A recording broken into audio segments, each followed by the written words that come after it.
আজকাল একটা নতুন ফরম্যাটে আমরা প্রসিড করি জিনিসগুলো, সেটা হচ্ছে we first do a diagnostic arthroscopy.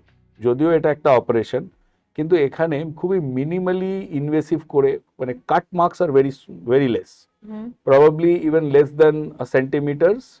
আমরা সব মিলিয়ে হয়তো 3 সেন্টিমিটার একটা মানুষের এক্সটার্নাল মার্কস বা স্কার্স তৈরি করি। আমরা একটা ক্যামেরা ঢোকাই। আমরা যদি জয়েন্টটাকে একটা বাবলের মতন ভাবি, তাহলে we put a camera inside that bubble and we visually see that my findings clinically, the radiological findings on the radiology, and what I am seeing inside match or not. Right. If we find that there is some discrepancy, we discuss that with the patient. And if we find যে না একদম ঠিক আছে, there is a possible totally torn ligament, অথবা আমরা physically দেখতেই পাচ্ছি on camera যে there is a totally torn ligament, or there is a more than a partial tear, যেখানে পেশেন্টের হাঁটু unstable, we go for a reconstruction of the ligament.